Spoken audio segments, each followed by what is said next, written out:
Assignment 2, performing data cleaning and data integration on 3 data sets. So first step natin is data cleaning. So display and remove duplicates row, convert word categorical to numerical, display and fill in the missing value using the strategies method, and lastly is export the clean data into a new Excel file. So first step is load the dataset.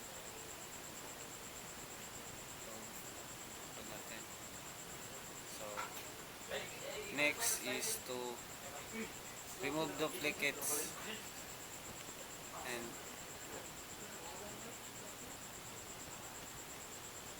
so as you can see, the customer support and transaction is remove 10 duplicates, and sa support is 10 duplicates, and sa transaction is 10 duplicates. So count natin ang duplicates para makita natin kung meron pa ba. So sa customer is wala na, at sa support is wala na din, pati sa transaction. So next step natin gagawin is lilinisin natin ang customer. So display muna natin ang customer, display natin ang mga missing. So sa nakikita nyo, meron siyang 4 nga missing. And next step natin is standardize natin ang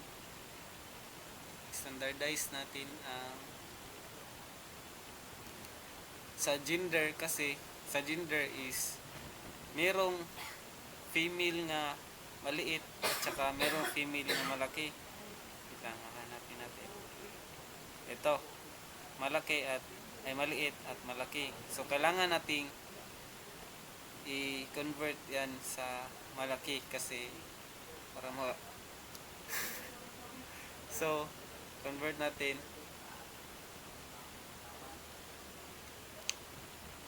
After natin mo-convert is gagamit tayo ng mode to fill in the missing data. So katapos tingnan natin. So wala na tayong nakikitang missing. After nito is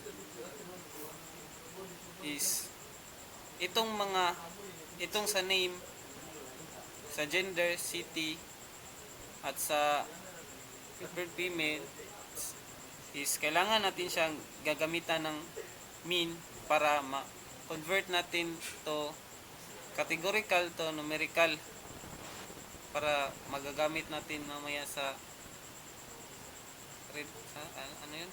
sa reduction. So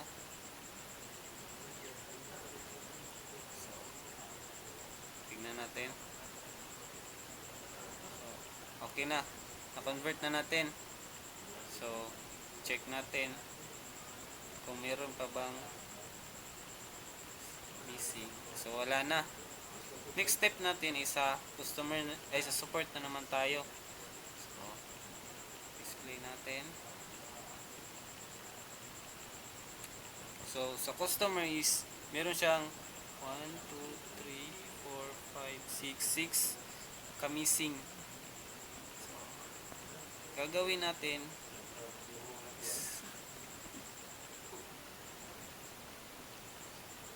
sa support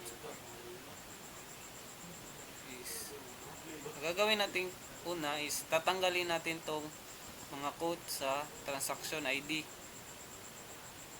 Ito. So ito ang ating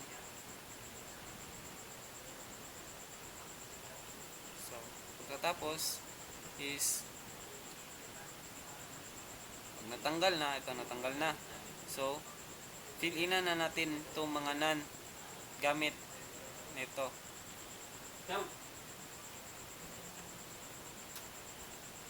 So after natin fill in ang mga sa transaction ID, next step natin is sa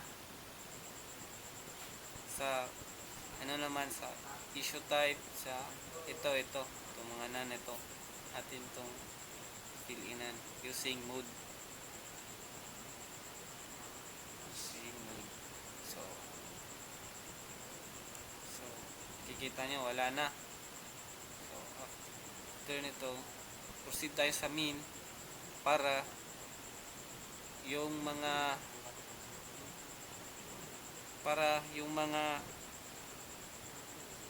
categorical is convert natin into numerical para magagamit natin sa reduction. So count natin kung meron pa bang. So nakikita nyo wala na. So proceed na naman tayo sa transaction. So same process lang sa nauna. Count missing, itong mga missing nya 25, 17, 31, 10, 21, 21. So piliin natin gamit ang mode at convert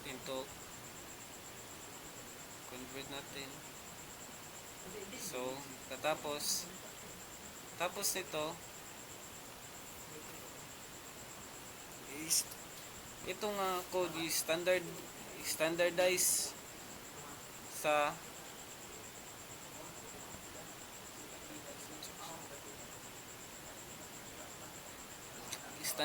natin example sa ID tatanggalin natin itong mga T at sa mga C tatanggalin natin yan at yung mga quote sa hanap tayo ng quote, tatanggalin natin yung mga quote at saka mga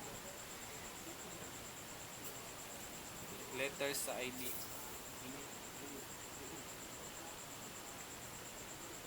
So tapos natanggal na.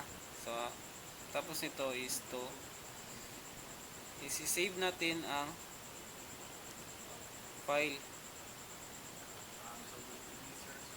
So dito na tayo sa exporting the clean data into a new Excel file. Ito save natin.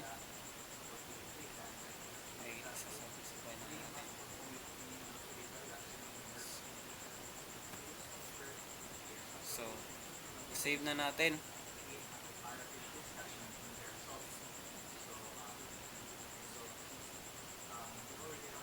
Katapos natin, wait lang.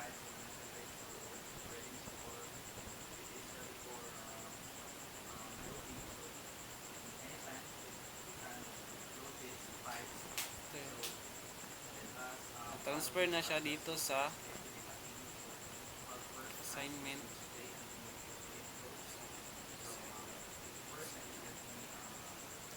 Ito na save na natin. So dito tayo sa merge sa data integration, merge the dataset, display the merged dataset and export into a new Excel file. So first is i-load natin ang file ang dataset natin na save natin kanina na ating keep cleaning. So next is dito sa customer at transaction, kung ano ang nasa customer at sa transaction, yun ang ating i-merge. So natin. Customer. So, ang customer is merong ID, customer ID. At sa transaction is meron din siyang customer ID. So, yan sila ang ating ayun, customer ID ang ating merge. So, after na merge natin yung customer ID sa customer at sa transaction is next step na tayo dito sa ito, tignan natin. Ito, meron na siyang customer ID. So, next step natin kung ito customer ID, ito na ang ating ilalagay dito. So, kung ano ang meron sa customer transaction at sa support, yun din ang ating ilalagay dito.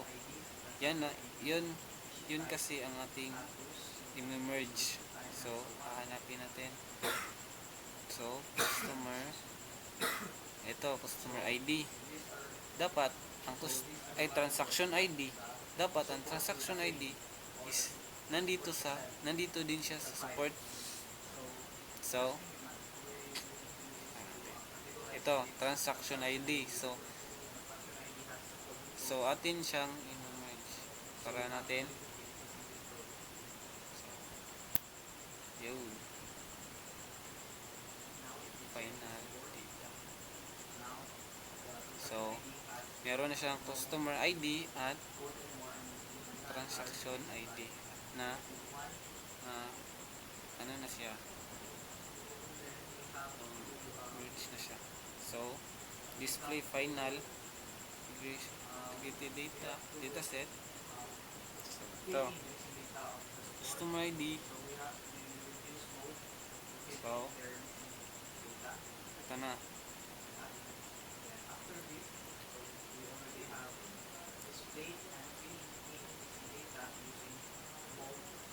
So, next step natin is save the integrated data set to a new Excel file.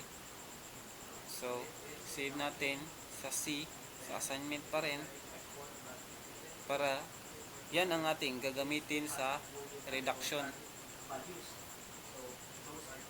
So, tignan natin. So, tignan natin sa assignment.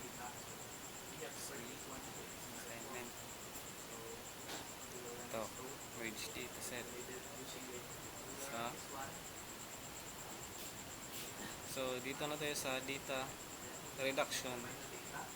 Person collection and Spearman correlation. Person correlation and Spearman correlation. So,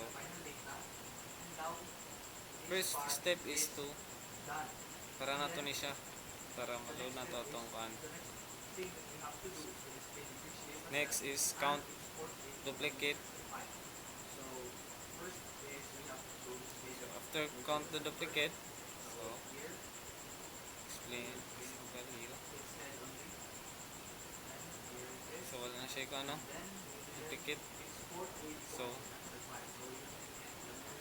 next is to standardize the numerical features. So, after is mo naman siya. Next na step is kaning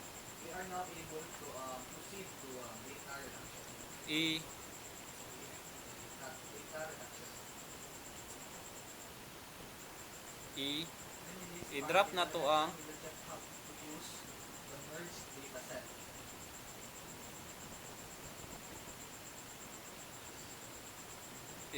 ang customer ID, transaction ID, big ID kay dili naman kayo ni sila hindi naman kayo siya kailangan.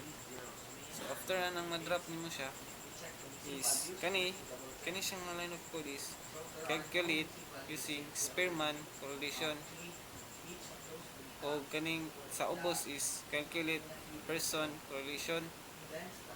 So After na i-display na to ang kani display na to ang duha. So as you can see sir, kani siya sir is kaning experiment correction o kaning version is so makita nimo siya sir nga baba jud kay siya, baba jud. So maong mangita gyud tag kaning lahi nga method